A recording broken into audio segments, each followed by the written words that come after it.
Hi family, how are you doing? It can be very, very disturbing to know that you have a situation at hand that you might have to go to the hospital to deal with. And I was thinking, you know what, this is my situation. Maybe somebody might be going through it. So I decided that I am going to definitely try and see if I can record the situation. Now, my situation is, which is not really mine, but Ezekiel has a big swollen scrotum. It's not hurting him because when you squeeze it, it's it's not jumping, right?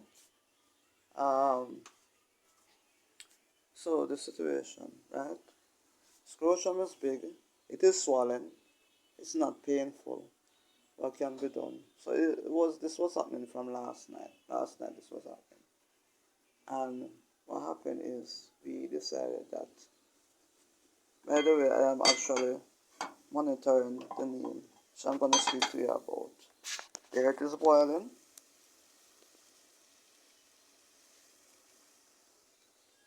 Right. So what I'm going to do is turn it off and let it steep. So my situation is family. Ezekiel was scratching. It was midday yesterday. He was scratching, scratching, scratching, and I'm wondering what is happening. When I reached home last night, because I was at church, when I reached home last night, I saw that his scrotum was swollen. Alright. Normally when he's scratching, the first thing that comes to my mind is the aloe vera.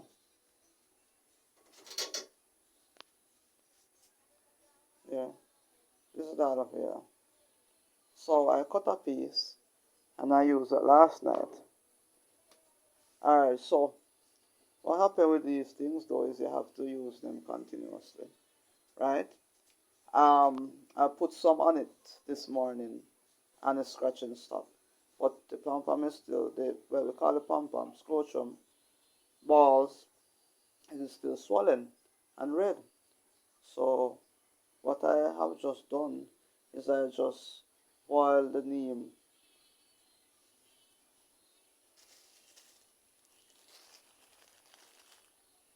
I boil the neem because the intent is to soak. He's gonna soak in that water. So I have prepared a bath to put the neem water in. Of course, this is hot water, so I'm going to put some cold water on it, and it's going to sit and soak in it. The neem have, if you look at another presentation I did on the neem, there's another video I told you what the neem is good for. You can go look on that video, but it has a lot of benefits, especially for the outside. As I said before when I was mentioning the neem in that video, most of the things that they use the neem for is outside. It's not highly recommended that you consume it, but if you consume it, it should be one or two, like one or two off. In other words, it's not something that you consume at a long duration. So like how we can drink the fever grass and the peppermint for a while, that's not the neem. It's not something that you have to play with. So I don't really even recommend persons consuming it for more than 2 times straight, right? All right, so I just boil the neem in the water, and I'm gonna let him soak in it. Another thing that can be used, because these things are not, I realize is not, they don't really have a name. What seemed to be the problem, what seemed to happen is something bite him on it. But because he's scratching it, it has a cut and it's been infected and it is causing the swelling.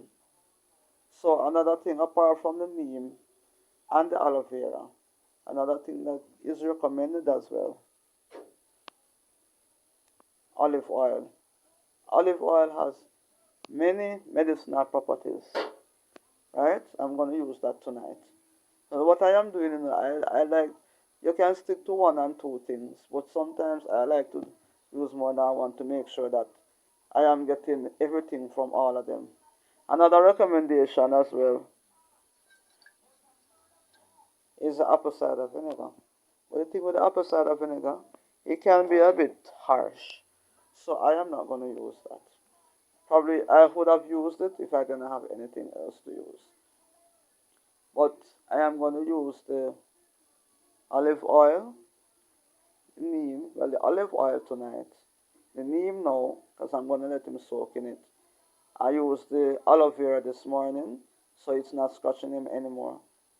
So that's the thing with the aloe vera. I'm going to do a video on the aloe vera itself, because it really has a lot of benefits. Last but not least, turmeric. So it's excellent for that situation.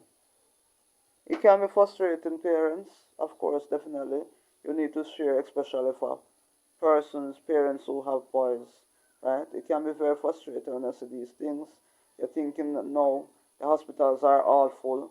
What am I going to do?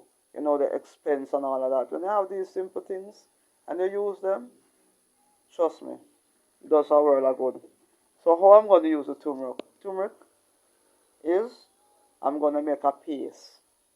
Turmeric has a lot of antibacterial properties as well. So I'm going to make a paste with the turmeric, and then I'm going to use it and put it on the ear, especially the place that has the bump on it. I'm going to use it on it and let it stay there and soak in it. So, family, I hope this was helpful, especially for persons who might be experiencing similar problems, who have boys and don't know what to do, might not even have the funds to even reach a hospital, but might have one of these things near you. But don't forget, I also sell them, so if you don't have them, you can contact me. I can even sell you the aloe vera. If you don't want the entire leaf, you can buy the gel itself as well. So don't forget to like, subscribe, share, and comment. God bless you. Keep safe.